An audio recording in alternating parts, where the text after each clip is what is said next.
Welcome to Enlightenment of Change on webtalkradio.net. I'm your host, Connie Whitman. Thanks for joining us this week. So as you listen to the show every week, I really hope that my guests and I provide just some ideas and tips and strategies that you can implement today, immediately after listening to the show, to help you navigate whatever change is happening in your life, whether it's in your business, your career, your life, your parenting, whatever it might be. I hope that we provide some tools and ideas to help. Now, to also help you on this road to change, which, by the way, I know sometimes is harder to navigate than others, I have a free gift for you. If you go to my website, I have a free communication style assessment. It helps you understand what are your natural communication superpowers, and it helps you understand what your lowest style or your lowest communication power is. And it illuminates so that you can show up and communicate with all different styles, easy peasy. So go to whitmanassociates.com/CSA for communication style assessment. Now, my motivational quote today is by Hanoch McCarty, and Hanoch says, "It's not who you are that holds you back. It's who you think you're not." So did you know that a positive mindset can actually help things like your relationships, health, personal power, and creating a life that maybe you've only imagined up until this time? And would you like to learn maybe some strategies and ideas and tips to shift your mindset to achieve everything I just mentioned? Now, in the next 30 minutes or so, my guest, Dr. Melanie Dean, she and I are she's going to share some life-changing success stories about mindset shifts to give you some ideas on maybe how you can navigate and create the mindset shifts in your life. Now, Melanie is a psychologist. She holds 2 patents on assessment systems that help physicians diagnose and treat chronic conditions, and she's the author of The Hidden Power of Emotions, How to Activate Your Energy Field and Transform Your Life. She is a creator and leader of the Wave Makers, which is a free online learning platform for people to shift their emotions and intentionally direct their energy to create the life that they actually want. So please help me welcome Melanie to the show for the second time. Right, Melanie? This is your second time? Second time. Yep. Yes. Second time's a charm. Well, the first time, and I want everybody, Melanie, it's a good idea to go back to listen to our first conversation. We really talked a lot about the book, why she wrote the book, and some of the strategies behind it. Now, to kind of just set the stage for today, so people aren't going to go back immediately and listen right now, although I do recommend you do that, just can you bring us kind of up to speed and help us understand that you have 3 steps. So why are those 3 steps super important? And then can you also share how those steps are backed by science? Such a big, good question, but I would like to start off with really reinforcing that quote you just said, that our power can be easy peasy. So really these 3 steps that I'm going to share with you, they are backed by science, which I'll explain in a minute. But it is easy peasy. Our power is, we can work it whenever we want, in whatever situation, whether it be an awesome situation that you want to make better and you want to create more wonderful change in your life, or whether you're in a challenge and you're wanting to navigate your way through that challenge where you come out on the other side with more of happiness and more security and more abundance of that which you want in your life. Love it. So your energy is real. It's real matter. Your emotions are what drive your power. So I know you've probably all heard of the law of attraction, right, Connie? Sure. You know the law of attraction, and most all of us have heard about the power of positive thinking. So those are all concepts we're well familiar with. Well, when scientists study about this power, there's numerous studies that help us to know that when we are more focused in positive thinking, that our life is happier. We actually live longer, we have greater success in the world, we have greater happiness, we have greater health. So all those are good benefits. But the interesting thing behind all of that is that really what they are measuring when you read these studies on this is that they're measuring the emotions. They're measuring love. They're measuring hope. They're measuring happiness. Those are all emotions, right? Yes. Well, the 3 steps for really using your emotions to get what you want in life. And these emotions are powerful because they're real energy. But first, the 3 steps is to be able to, one, calm your mind and calm your body. Because those emotions, when you are calm and you can get into a clear place for a vision of that which you want, you have clarity about that, you have calmness about that, and you have purpose about that.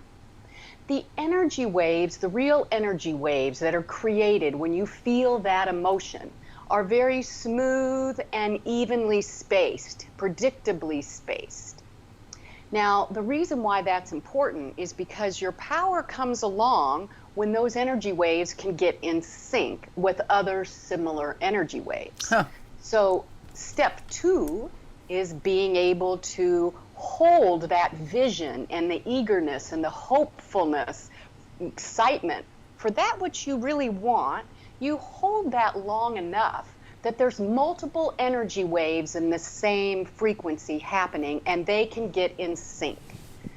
So getting in sync is very important, because that's when those energy waves, they are real, made out of real matter like carbon, hydrogen, nitrogen, and oxygen. So there's real energy matter, and at the heart of those molecules, those elements, there's quantum energy, quantum communication taking place.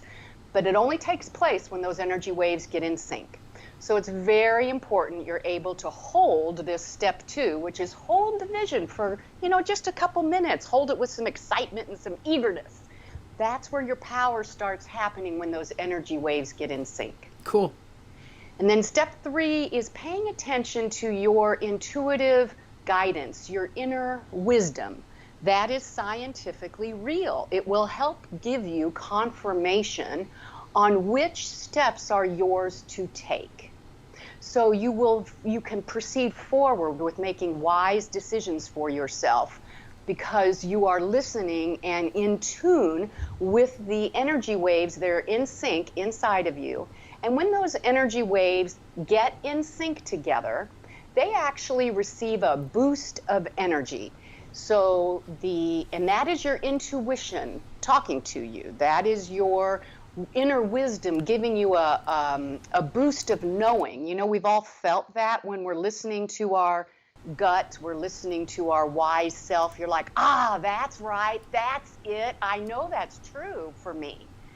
And so that inner wisdom is the communication of those energy waves getting in sync. When they receive that boost of energy, they're actually 3 times more powerful. They can be measured at 0.27 millivolts, versus when you are feeling anxious and worried and you're not focused and you're out of sync with yourself, and you say, okay, I'm really not in my mojo now. You're frustrated, maybe you're fearful. Those energy waves cannot easily sync with similar other energy waves, because they have a chaotic pattern. They have a sharp, jagged, chaotic pattern. And they actually are 1/3 less powerful at 0.09 millivolts. So I just say all that. That was a big mouthful, to know that your emotions are where your power is. Your emotions of really clearly knowing that which you want, staying focused on that, and paying attention to that intuitive guidance. All that is emotions, and that's where your power resides. Which is fascinating, right, Melanie? Because the calm, like that was the first step, right? To remain calm and feel through those positive thinking and all of those things that you mentioned. It's hard sometimes to stay in that state of calm. So, Definitely. Everyone listening, understand that the strategy that we're talking about today, and Melanie is going to share some success stories, because I believe that when we hear a story, we think, oh, that's me, or oh, that's my sister, or oh, that's my girlfriend or husband or whoever, so that we can apply it to our life through those stories, right? We remember stories.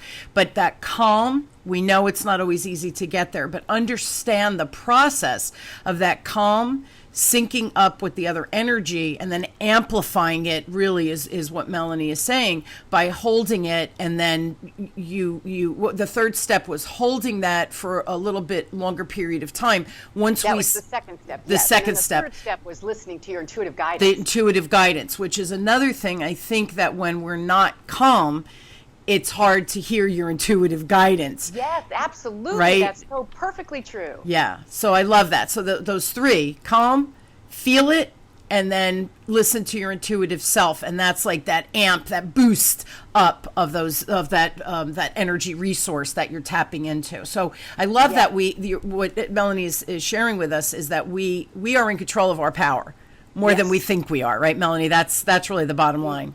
Yeah. Yes, that is the bottom line. Absolutely. So what do we do? Someone's yelling, blaming, being accusatory, family, friend, whoever, workers, right, our coworkers, who might say things to us that just really doesn't feel good, really makes us perhaps in that moment where you're saying stay calm, where, my anger is, I'm holding it back, but I'm, gripping my fist, so to speak. What do you do then? What do you do then?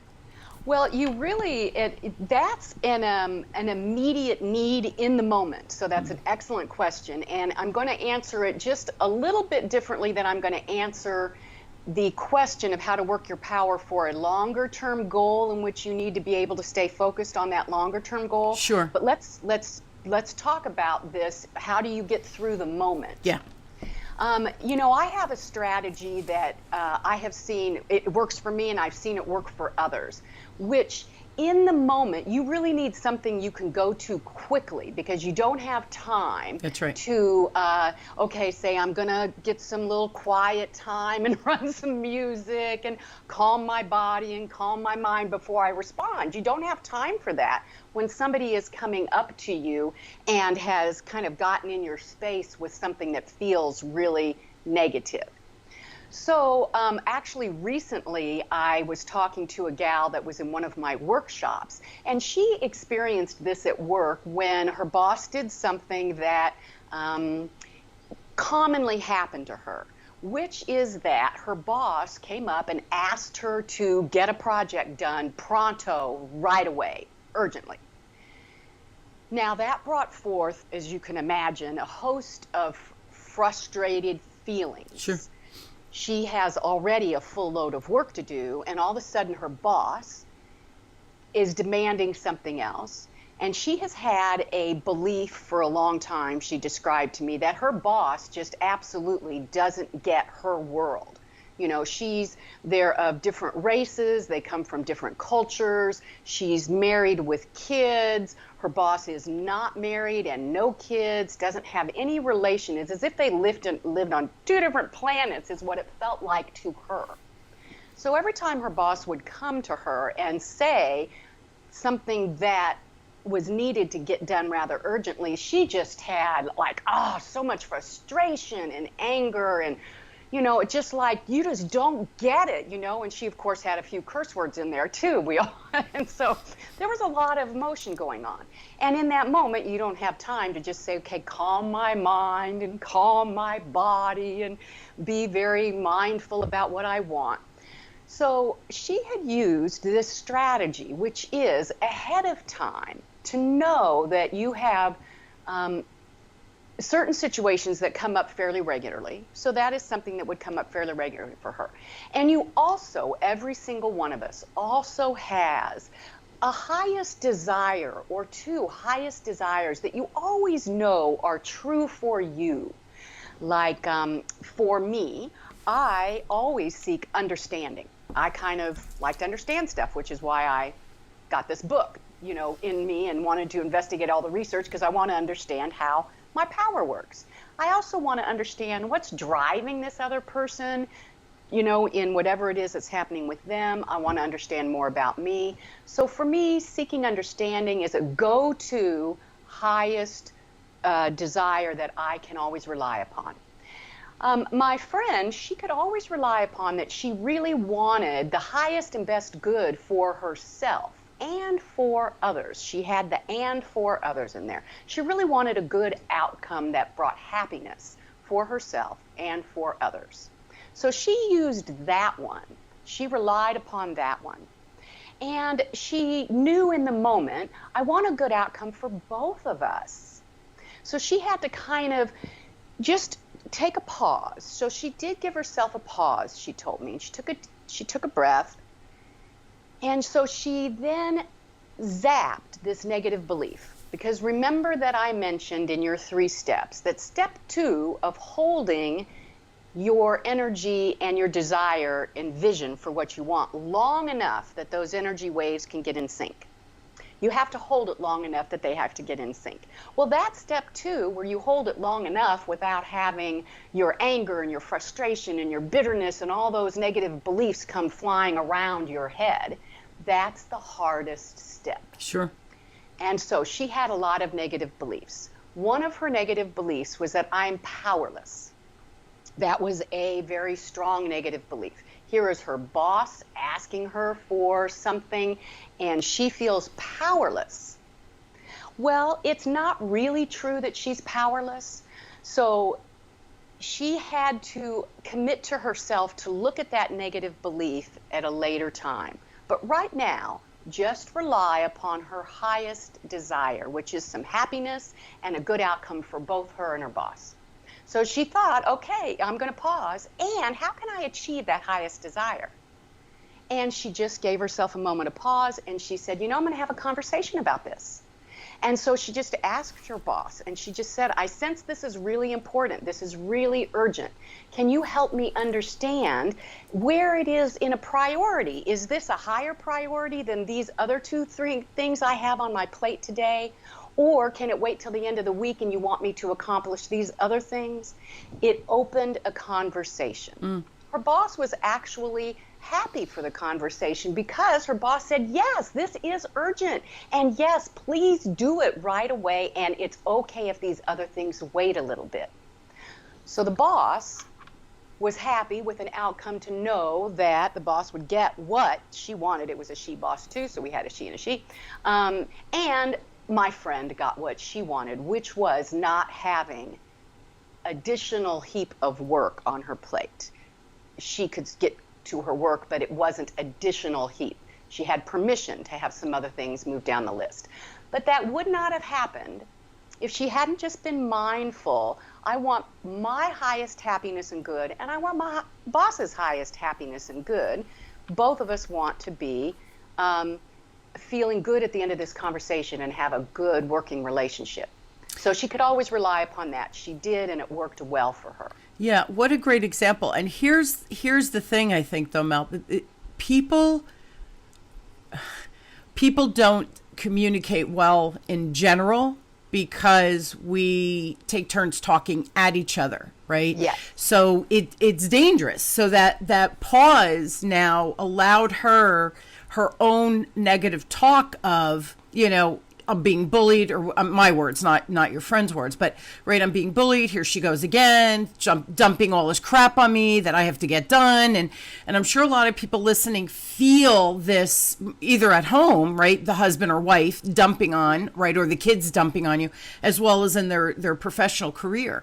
So communication at the core of everything you're talking about is critical. And just that pause for her to say, okay, I hear you. You want this project done, right? It's a priority. What about all the other stuff that you've also asked me to do? Not dumped on me, but asked me to do. Where do you want this in the priority? So sometimes instead of taking the burden on of, I got to do it, just pausing to say to the other person, well, where does it fit into what's already on the plate, or what's already in the hopper, or what's already in our project plan, whatever it is where we're coming from. But most people don't know how to do that and don't know how to communicate. So what is simple, just pausing and saying, I have a question, like almost raising your hand and saying, okay, I heard you, I have a question now. Can we talk about this? But I think most people are afraid to do that, especially in a supervisor versus, subordinate kind of relationship. So that's such a great example. Well, I think you lead right into, your summary of that leads us right into the aspect where I said that, remember that she agreed with herself to look at this negative belief that she had Sure. of being powerless. Sure. She had that negative belief, like, I can't say anything, I can't do anything, this is my boss, I'm powerless. So she agreed with herself, I'm going to look at that later. Now, if you bypass your negative beliefs and just get past them in the moment and never look at them later, you are missing out on really working your power, because Sure. they come in at that second step. That's where they zap your powers, at that second step. So the first step, every day in your quiet time, you calm your mind and you calm your body, so those real energy waves, smooth, even, predictable energy waves, can get created within you. And then the second step is you have to hold that vision for what excites you and what makes you feel good and what your next step is. You have to hold that with some eagerness and hopefulness. Well, you can't hold it with some eagerness and hopefulness if you have those zapping beliefs like, I'm powerless. Yeah. I'm powerless to get what I want. So my friend took that belief in her quiet time. So she shared with me that she also took my Nice. teachings, and then she did her quiet time later. And she realized that that belief wasn't true. And she actually realized that when she asked herself, is this true?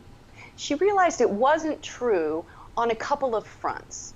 So one, she had some old beliefs from her family growing up that in general she was kind of powerless within her family. So it was an old pattern where it was comfortable for her to feel powerless.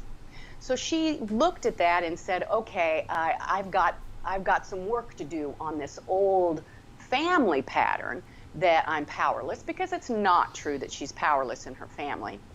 But the more immediate need was really the powerlessness she felt at work.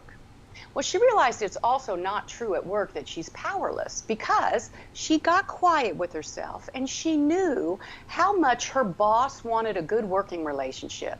Her boss wanted to rely upon her for projects to get done.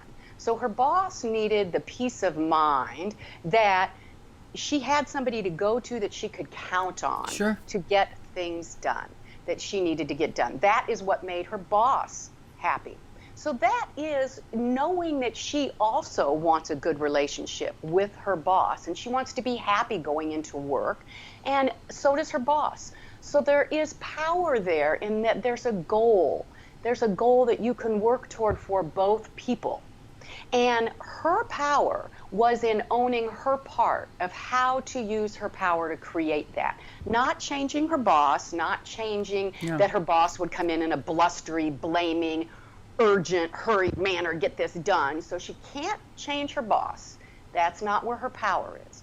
Her power was in owning, I do have the ability to speak up to help create a good outcome for both me and my boss. That is within my power. So when she owned that, then she knew that in future circumstances, she could initiate a conversation. She could initiate a dialogue, knowing she had the power to help bring about a good outcome for herself and a good outcome for her boss. So she really used all three steps. I want to kind of touch on the third step, which is your intuitive guidance step, which is number 3. So really these 3 steps work in tandem. When my friend got quiet, she calmed her body and she calmed her mind, and then she brought to mind the negative belief. So she then tapped into with the desire to understand that negative belief, whether it was true or not, and be able to release it if she wanted to. That automatically calmed her waves, and so now she had some energy waves getting in sync with one another because she had a desire to understand herself. Is this true?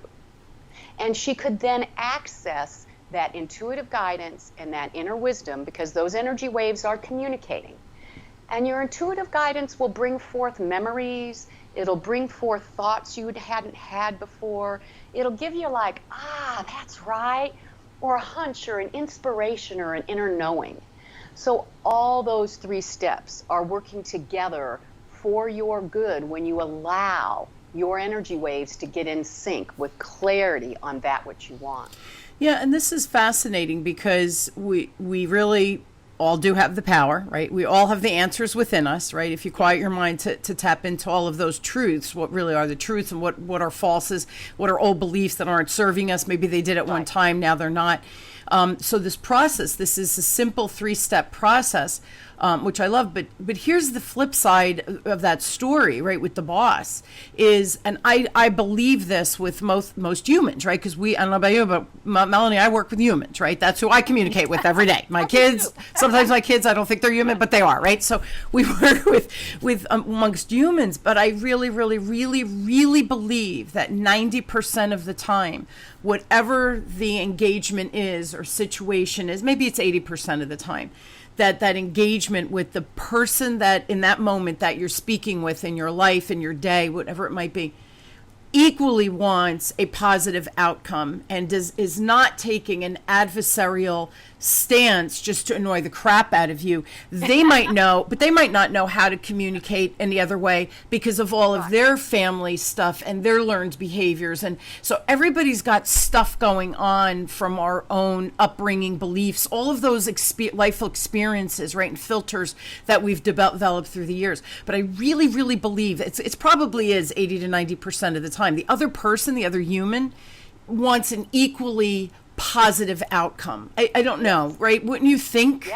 Yes, absolutely. Because who wants to say, well, I want to be unhappy? Yeah. Well, if all of us are working our power, at the core, working our power is a desire for happiness.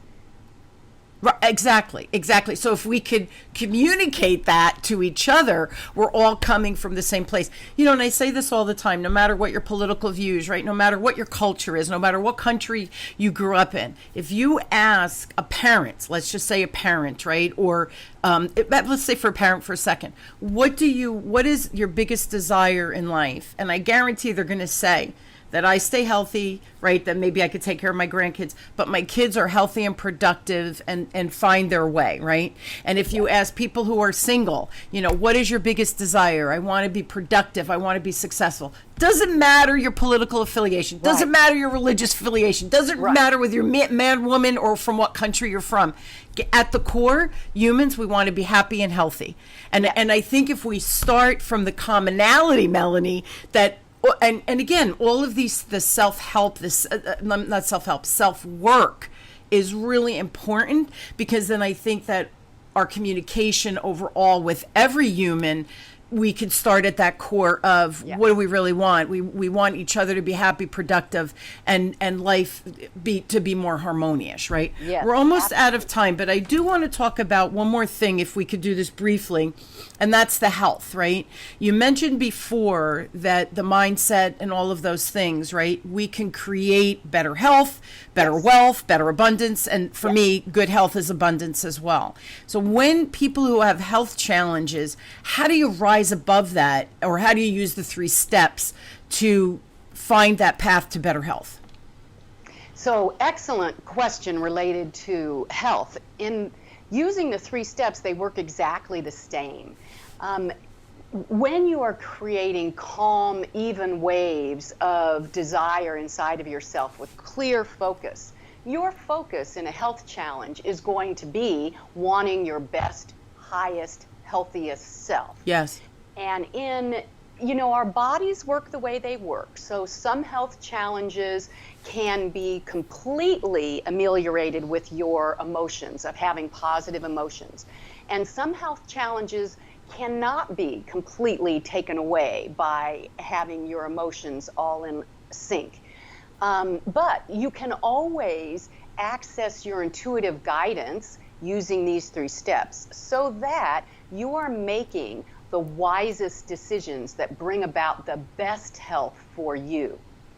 I want to share that in addition to using the 3 steps to access your intuitive guidance so you make the best decisions for yourself. One of the main benefits of having calm and quiet time every day and envisioning that which you want in a calm, clear way. And remember, step 2 is you stay with that vision for a couple of minutes so that those energy waves can get in sync. When those energy waves get in sync and they are communicating like that, inside your body, it affects your health, because smooth, calm, evenly spaced energy waves communicating inside your body communicates to the cells in your body safety. So those smooth, evenly spaced waves mean safety. Every cell in your body has a pattern, like a lock and a key on the outside of the cell, and it is looking for a particular pattern of communication from these energy waves that are going through the body. And so that smooth, even energy waves communicates a message to the cells that says safety. Now, why is that important? Because all of the cells in your body have a time every day in which they repair themselves. They have a natural mechanism for healing, and they have a natural mechanism for correcting what needs to be corrected.